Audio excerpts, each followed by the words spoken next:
What's good, YouTube? It's your boy Stormy here, and I am back with another video. And as you guys can see by the title, today we're going to be talking about why Eida cannot be trusted. But before we start, make sure you guys like, comment, subscribe, and follow my Twitter link in the description. Now let's move on with the video. Now, if you guys been keeping up with the Boruto manga, you would know that Eida is a new character that was introduced back in chapter 57 or 58, if I believe, maybe even chapter 59. And ever since she's been introduced, people have been sleeping on her. Actually, in my opinion, Eida has potential to be a really great villain, probably even a better villain than Code.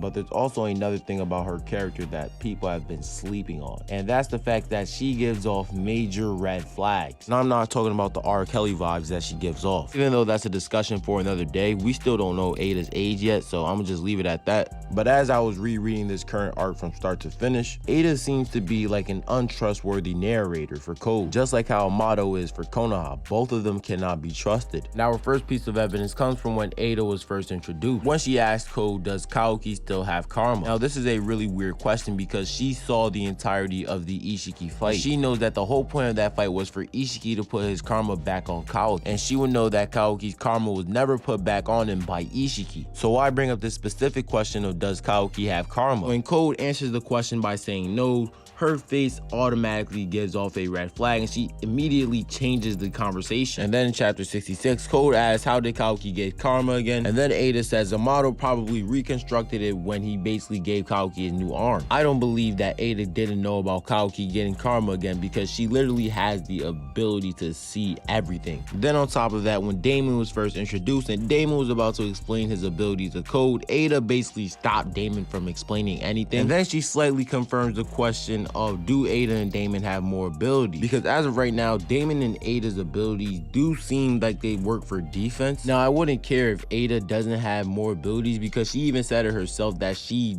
just specializes in basic taijutsu, but then again, she could have been lying about that too. Even in Boruto chapter 67, her whole demeanor changed. Like right after Kaoki killed Boruto, like her whole attitude just changed towards Code, and she just started threatening Code just like out of nowhere. Talking about, don't you dare think about feeding Kaoki to the 10 tails because I won't allow it, period. And even when Code used Damon to save him, Eida was like, you're doing an awful lot of reckless things, Code. And even threatens Code by saying if Kaoki wasn't alive, she would have sent Damon to go over there and kill him. So she was just straight up threatening Code this entire chapter. But I really do want to see how Eida's character pans out, because as of right now, Eida is probably one of the most interesting characters in the series right now. Like, she is perfectly set up to have like a great character. She already has a goal that's already set up, and that's to kill Amato. And she says that because Amato basically took love away from her. And like, a lot of people want to kill Amato, man, because Amato has just been snaking people out this entire time. But on top of that, Eida also has some OP abilities. Like, she can make people fall in love with her. Like, she can make anyone fall in love with her. Like, just imagine that. And the only people that aren't affected by it are Damon and basically Boruto and Kaoki, because for one, Boruto and Kaoki are Otsutsuki, and Damon is literally her little brother. And as for her betraying Code, I think this is going to make a perfect parallel for Code and Kaoki, because we know that Amato is basically using Kaoki for his own goals, and we know that Code and Kaoki are parallels to each other, basically Code having his obsession with the Otsutsuki and Kaoki having his obsession with Naruto. And the way to complete that parallel is by making Eida betray Code. The seeds are already planted for Eida to betray Code. Let's just hope that they actually grow. But tell me what you guys think down below in the comments. Make sure you guys like and subscribe, and also follow my Twitter link in the description. And I'm out. Peace.